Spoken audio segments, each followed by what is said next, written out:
अस्सलाम वालेकुम एवरीवन। आज हम लोग मैन्युफैक्चरिंग अकाउंट का सवाल करेंगे। ये इसका ईयर आपको मई जून 2020 पेपर 2-1 है। तो शुरू करते हैं। बिस्मिल्लाहिर्रहमानिर्रहीम। Chippo owns a manufacturing business which produces product as she provided the following information for the year ended 30th April 2020। ये आपको सारा इंफॉर्मेशन दी हुई है और उससे सारा एडिशनल इंफॉर्मेशन दी हुई है जो कि आपके एडजस्टमेंट होती हैं। तो हम लोग सबसे पहले एडजस्टमेंट से शुरू करेंगे।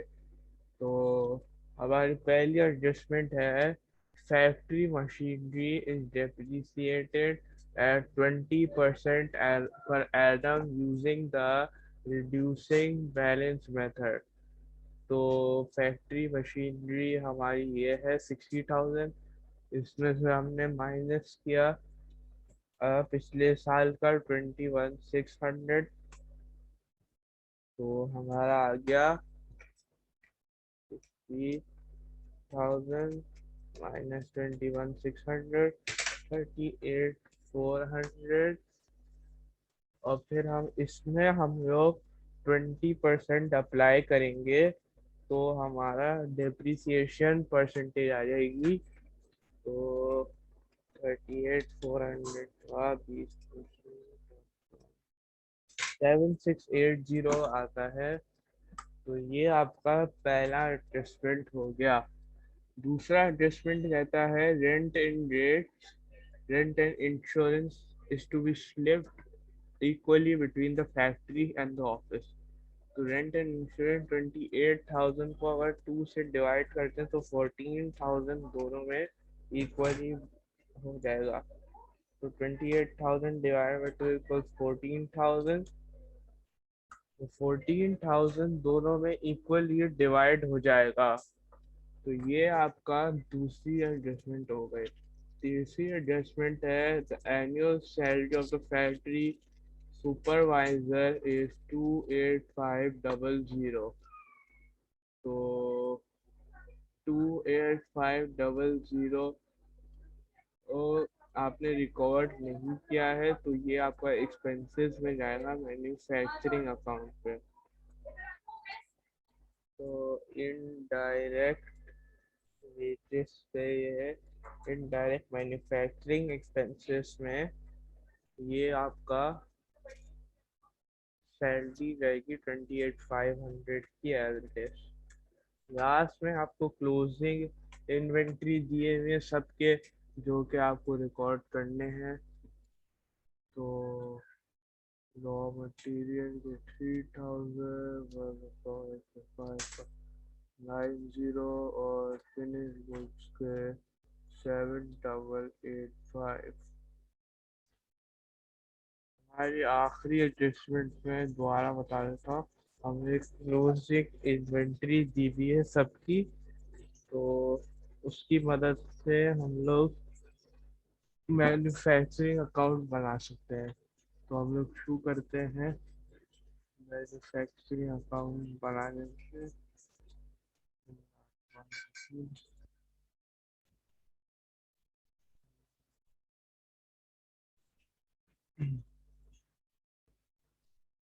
तो ये रहा हमारा पार्ट है जिसका हमें मैन्युफैक्चरिंग अकाउंट बनाना है। तो हम लोग शुरू करते हैं। हमारा है परचेज।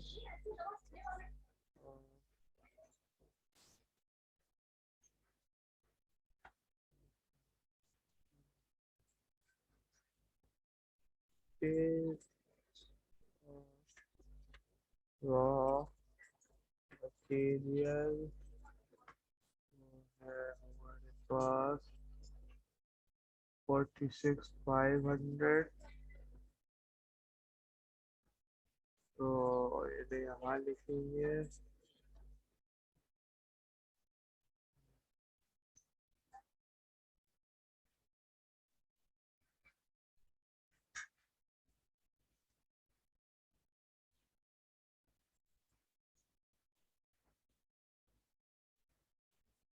500।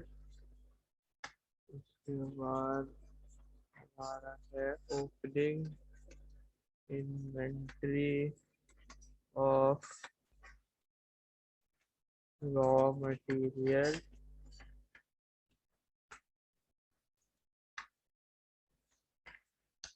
उसके बाद है हमारा closing inventory of raw material. और अगर कैरीड इनवर्ड है रॉ मटेरियल का तो वो लिखेंगे, और परचेज रिटर्न है रॉ मटेरियल का तो वो लिखेंगे। तो देखते हैं, कैरिज तो नहीं है ना ही, तो हम लोग अब लोग ओपनिंग इन्वेंट्री और क्लोजिंग इन्वेंट्री लिखेंगे 3120 और 3000। तो 3120, और इसको माइनस लिखते हैं। अकाउंटिंग में हमेशा ब्रैकेट से शो कराते हैं, तो ब्रैकेट 3000 हम लोग माइनस शो करा रहे हैं। तो हमारा टोटल बनेगा 46,500 प्लस 3120 माइनस 3000, 46620। ये है आपका raw material available for use, या आप इसको सिंपल टर्म्स में कह सकते हैं cost of raw material consumed. यानी कि आपने कॉस्ट निकाली, अब इसमें आप लोग डायरेक्ट लेबर और डायरेक्ट वेजेस ऐड करेंगे। ये तो पूरा मैन्युफैक्चरिंग का फॉर्मेट होता है। मैं आपको मैन्युफैक्चरिंग और बाकी बेसिस ऑफ अकाउंट्स अगली वीडियो में बताऊंगा। तो दे तो हमारा रॉयल्टीज है 7690। हमारा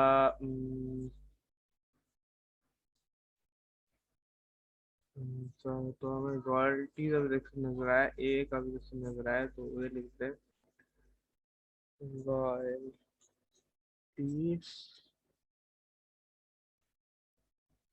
7690। इसके अलावा हमें अभी देख रहे हैं कोई और एक्सपेंस है, फैक्ट्री पावर,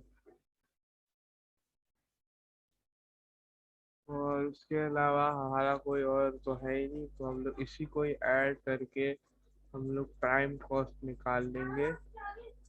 तो यहाँ पर आ जाएगा हमारा 7690, और इसमें पर टोटल लिख देंगे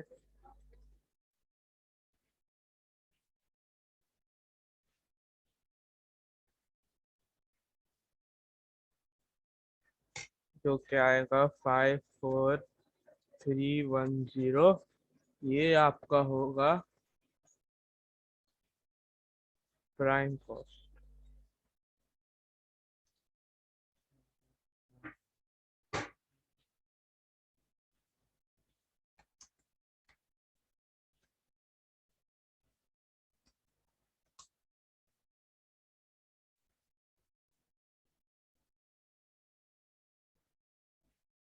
अब हम लोग जो है इनडायरेक्ट मैन्युफैक्चरिंग एक्सपेंसेस लिखेंगे, जो कि इनकम स्टेटमेंट में आखिरी जो कॉलम होता है वो मैन्युफैक्चरिंग में इनडायरेक्ट मैन्युफैक्चरिंग एक्सपेंसेस के नाम से जाना जाता है। तो इनडायरेक्ट वो होते हैं जो कि इनडायरेक्टली मैन्युफैक्चरिंग बिजनेस से रिलेट कर रहे होते हैं। तो हमारा है वेजेस ऑफ फैक्ट्री ऑपरेटिव, इसके अलावा है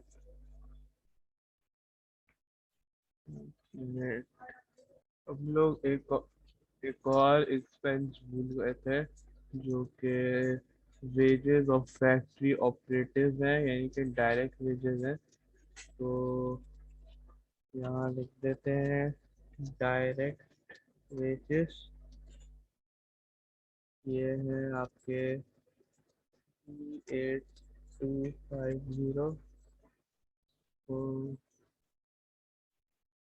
तो ये कुछ और टोटल आएगा।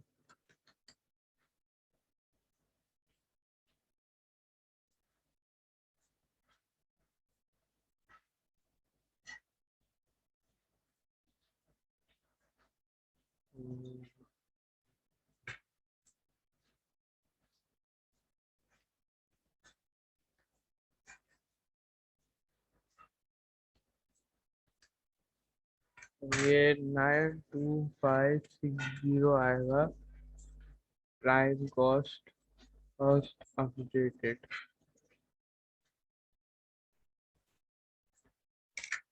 तो अब इसमें हम लोग इनडायरेक्ट मैन्युफैक्चरिंग एक्सपेंस ऐड करेंगे। मैंने गड़बड़ कर दी थी, आई एम वेरी सॉरी।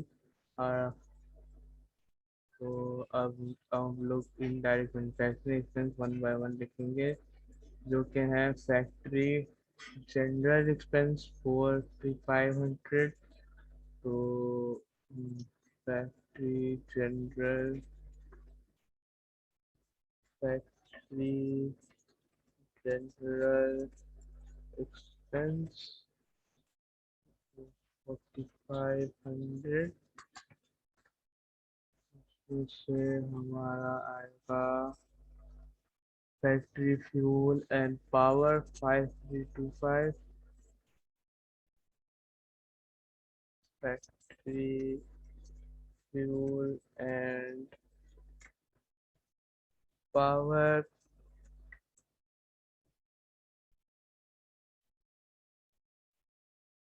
5325।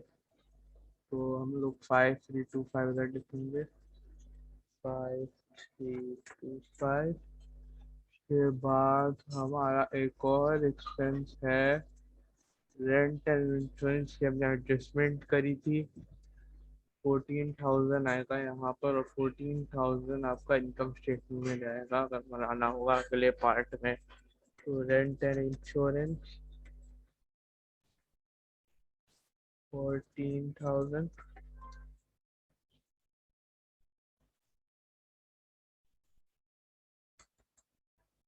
इसके अलावा हमारा एक और एक्सपेंस जो कि है डेप्रिसिएशन, जो कि हमने निकाला था। दोबारा बता देता हूँ, 60,000 में से 21,600 माइनस किया था, और फिर इसका हमने 20% अप्लाई कर लिया था। तो ये आया था हमारा 7680। तो 7680 हमारा डेप्रिसिएशन है फैक्ट्री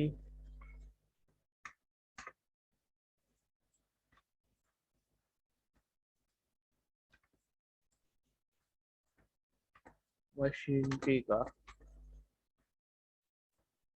7680 हमारा डेप्रिसिएशन है फैक्ट्री मशीनरी का। तो अब हम लोग अब और एक्सपेंसेस देखेंगे, अगर मिले तो, अगर नहीं है तो आप लोग इसको टोटल करके हम लोग डायरेक्ट मैन्युफैक्चरिंग का टोटल निकाल लेंगे। Factory machinery and cost, net insurance, royalties, revenue. तो ये तो हो गया है हमारे टोटल। अब हम ये होगा हमारे सारे एक्सपेंसेस, सॉरी। अब हम लोग इसको टोटल करेंगे, तो 4500 प्लस 5325 प्लस 14,000 प्लस 7680, तो यह आ जाएगा 31505।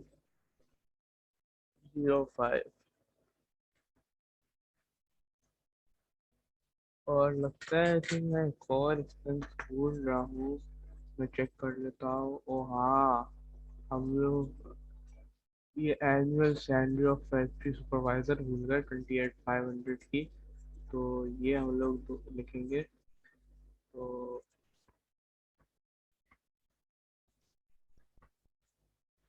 तो इसको लिख देते हैं फैक्ट्री मैनेजमेंट सैलरी। तो ये आपका टोटल फिर कुछ और हो जाएगा। 3 तो ये 60,005 हो जाएगा आपका टोटल। 60,005। इसमें से हम लोग opening inventory of work in progress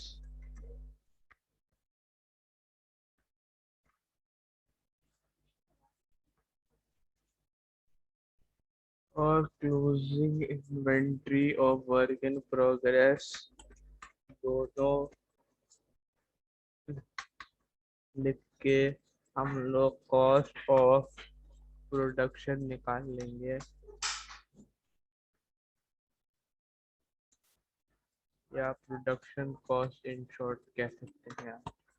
तो अभी हम लोग opening inventory of work in progress देखते हैं 5,400 और 5,590। तो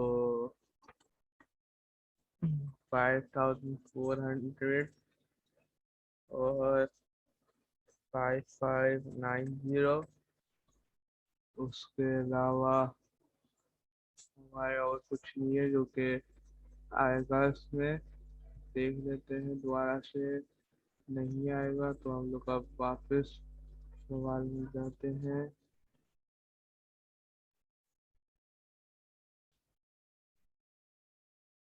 तो उसको टोटल करते हैं 4,500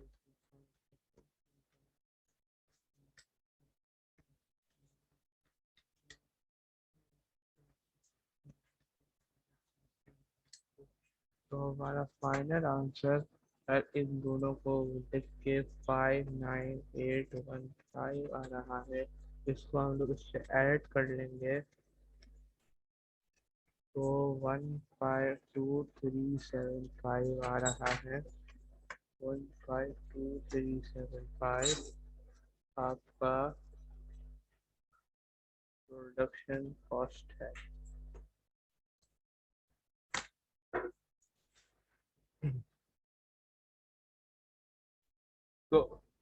तो आपको मेरे स्क्रीन में दिख रहा होगा कि हमने बिल्कुल सही तरीके से निकाला है, हमने कोई गड़बड़ नहीं करी है। 152,375 एज इट इज हमारे मार्क स्कीम से बिल्कुल करेक्ट आ रहा है। तो हम लोग अब इसका पार्ट बी करेंगे। पार्ट ए जो कि 10 मार्क्स का था वो हमने पूरे सॉल्व कर लिया है। हम लोग उसका पार्ट बी करेंगे। तो पार्ट बी से शुरू करते हैं। तो पार्ट बी हमारा कैसा है,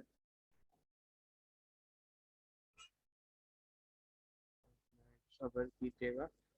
prepare Tippu's income statement trading account section for the year ended 30th April 2020। तो इसमें हमें ट्रेडिंग अकाउंट बनाना है, यानी कि हमें छोटा सा इनकम स्टेटमेंट बनाना है जो कि ग्रॉस प्रॉफिट तक होगा। सही है। तो इसमें अगर पूरा इनकम स्टेटमेंट लिखा होता ना तो एग्जामिनर ज़्यादा जगह देता, लेकिन उसमें अगर इसके डेटा का हमें एग्जामिनर और एक्सपेंसेस देता तो उसकी वजह से हमें सिर्फ ग्रॉस प्रॉफिट तक दिखाना है ये। तो हम लोग सबसे पहले सेल्स की वैल्यू लिखेंगे जो कि हमें क्वेश्चन के स्टार्ट में दी हुई थी। तो हम लोग क्वेश्चन के स्टार्ट में दोबारा से जाते हैं। तो हमारा रेवेन्यू है 254,000।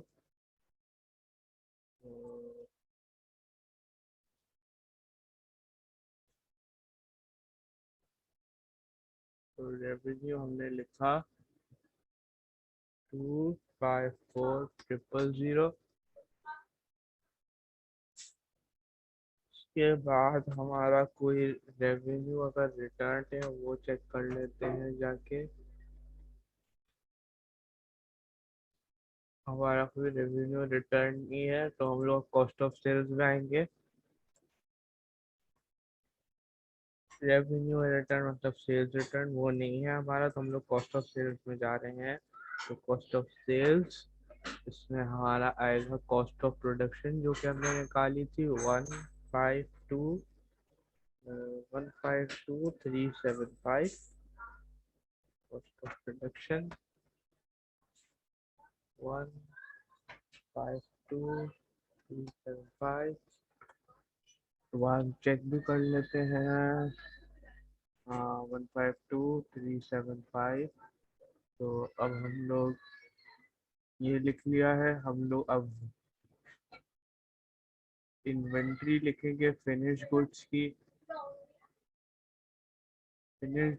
इन्वेंट्री आपकी इनकम स्टेटमेंट में आती है, बाकी और कोई इन्वेंट्री नहीं आती है। तो देखते परचेज है कोई फिनिश गुड्स का, हाँ है 59,000।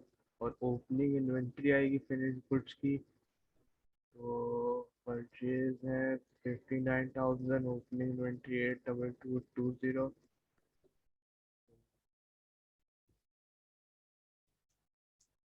Purchase of finish goods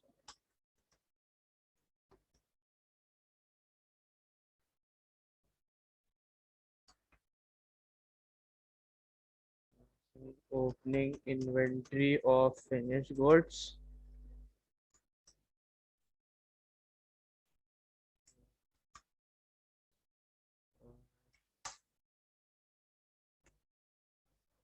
closing inventory of finished goods।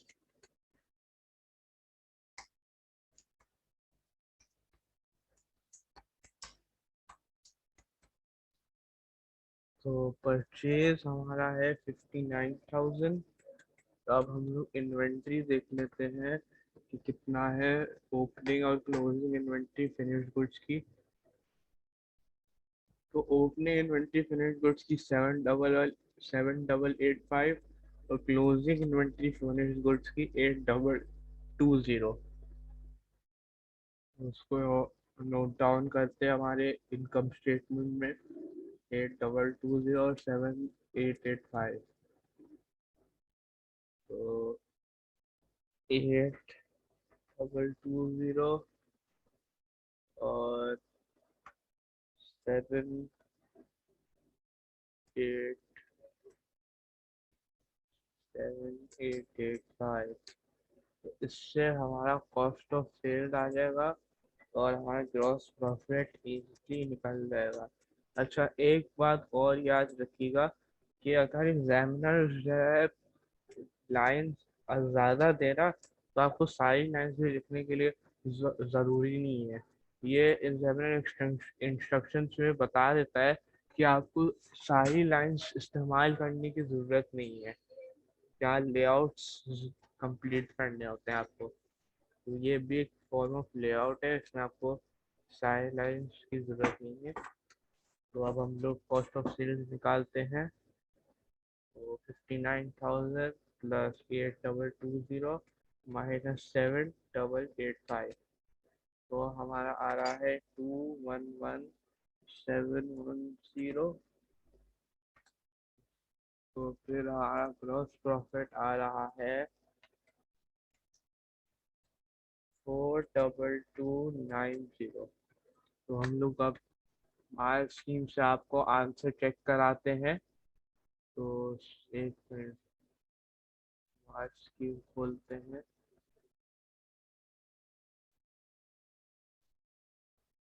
तो हम लोग का पार्ट बी का आंसर चेक करते हैं। आई होप कि सही हो और बिल्कुल करेक्ट है। 4,220 एज इट इज हमारा आ रहा है पार्ट बी का 254,8220152,375। और इसको हमने सारा सारा निकाल के 4,220 बिल्कुल करेक्ट आ गया हमारा पार्ट बी का। उसके हमें 4 नंबर मिलते हैं, इनमें 14 नंबर मिल चुके हैं हमें 20 नंबर में से। अब हम लोग पार्ट सी देखते हैं, पार्ट सी क्या कहता है। पार्ट सी कहता है complete the table by placing a tick in the correct column to indicate whether each of the following actions would increase or decrease Chippu's gross margin।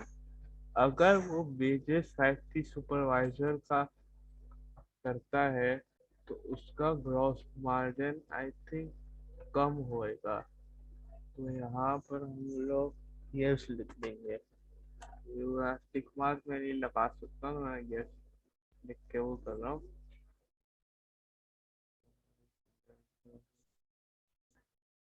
यहाँ से मैं ये एक टिक मार्क लग गया।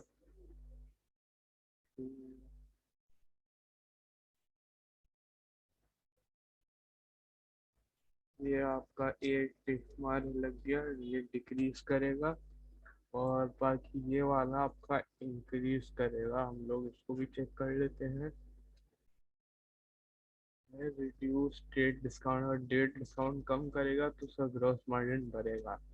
अगर वो ये करेगा तो इस मैन्युफैक्चरिंग में एक्सपेंसेस के तौर पे जाएगा और उसका कॉस्ट ऑफ प्रोडक्शन शायद बढ़ जाएगा, जिसकी वजह से उसका ग्रॉस प्रॉफिट कम हो जाएगा। अगर ये करेगा तो उसका ग्रॉस मार्जिन बढ़ेगा। तो हम लोग अब मार्च से अपने आंसर चेक करते हैं।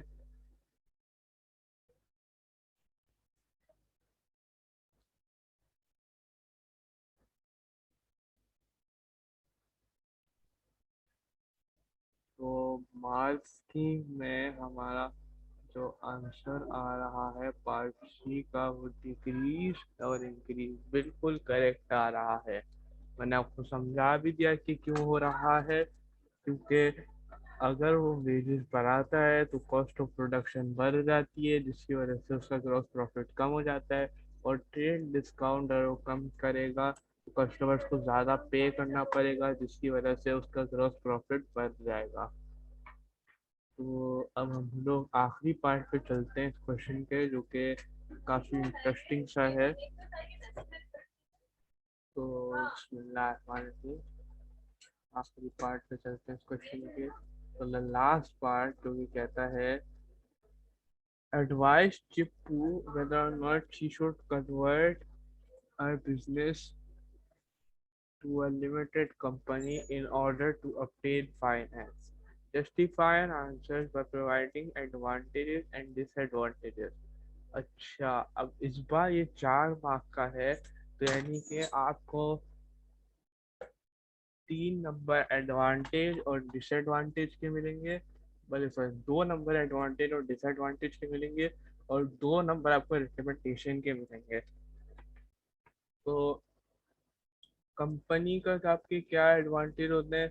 सबसे पहला एडवांटेज ये होता है कि उनके पास लिमिटेड लायबिलिटी होती है।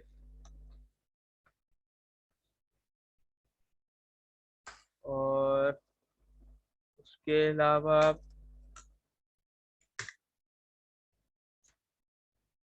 कंपनी के पास अपनी एक सेपरेट लीगल एंटिटी होती है। और कंपनी के पास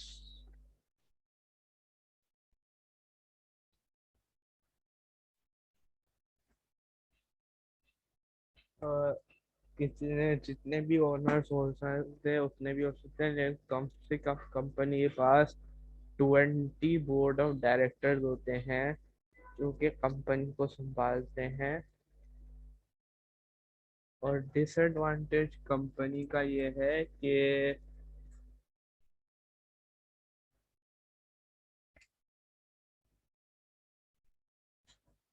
कंपनी को ज़्यादा लीगल रिक्वायरमेंट की ज़रूरत होती है।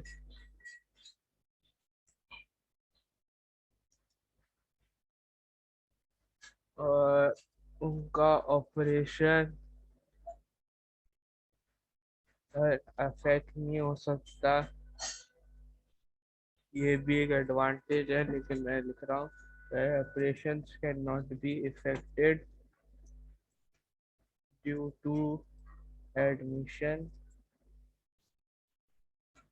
Due to death and retirement. Sorry, ये होगा आपका कंपनी अकाउंट्स के एडवांटेज और डिसएडवांटेज। अब उसके अलावा कंपनी में आपको काफ़ी ज़्यादा मेंबर्स की ज़रूरत होती है, तो रिक्वायर्स 4 मेंबर्स, ये आपका डिसएडवांटेज है। पार्टनरशिप आप दो अब मेंबर्स के साथ कर सकते हैं, यानी 2 लोग भी कर सकते हैं या 3 लोग भी कर सकते हैं। तो उसके अलावा अब प्रॉफिट काफ़ी ज़्यादा शेयर होता है और भी मतलब डिसएडवांटेज होते हैं, लेकिन हमें इतने ज़्यादा नहीं प्रोवाइड करने। हम लोग रिकमेंडेशन में जाएंगे कि उसको लिमिटेड कंपनी फॉर्म करनी चाहिए या नहीं करनी चाहिए। तो मेरे मुताबिक उसको और नहीं करनी चाहिए, क्योंकि उसको उसको डिसमिस कर सकते हैं बोर्ड ऑफ डायरेक्टर्स। को खुद डिसमिस कर सकते हैं। बोर्ड ऑफ डायरेक्टर्स कंपनी में डिसाइड करते हैं कंपनी का रेवेन्यू, कंपनी की सारी चीज़ें। तो उसकी वजह से उसके खुद जो बंदे ने लिमिटेड कंपनी बनाई है उसको भी बोर्ड ऑफ डायरेक्टर्स डिसमिस कर सकते हैं। और क्योंकि ज़्यादा ओनर होता है तभी उसको इतना प्रॉफिट और शेयर भी नहीं मिलेगा।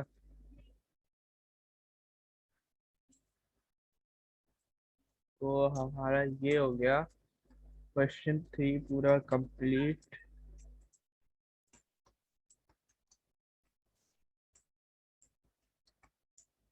हम लोग अब इसका मार्क्स स्कीम से चेक भी कर लेते हैं आंसर।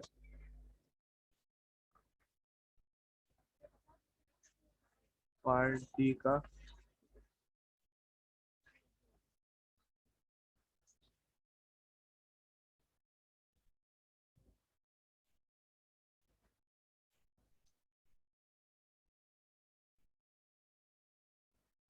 पार्ट डी में ये देखें हमारी ये एडवांटेजेस हैं और ये डिसएडवांटेजेस है। और 1 नंबर रिकमेंडेशन का है। हम लोग एक और डिसएडवांटेजेस बता सकते थे, लेकिन और ये उन्होंने थोड़ा बहुत सवाल से रिलेटेड बताएं। अब जैसे मैंने आपको बताया था लास्ट वीडियो में, आप सवाल से रिलेटेड भी बता सकते हैं, आप सवाल से अनरिलेटेड भी बता सकते हैं, बस उससे टॉपिक से रिलेवेंट होना चाहिए। ऐसे लिमिटेड कंपनी इसके ऊपर पूछा गया था, तो आप उसी के ही आपने एडवांटेज और डिसएडवांटेज बताने हैं। और या तो आप सवाल से रिलेटेड बता दें। तो आई होप कि आपको एक क्वेश्चन 3 समझ आया होगा। वीडियो को लाइक करना मत भूलिएगा। इंशाल्लाह अगले वीडियो में बेसिक ऑफ अकाउंटिंग शुरू करेंगे और मैन्युफैक्चरिंग के बेसिक भी शुरू करेंगे। तो मुझे इजाज़त दीजिएगा। अल्लाह हाफिज़।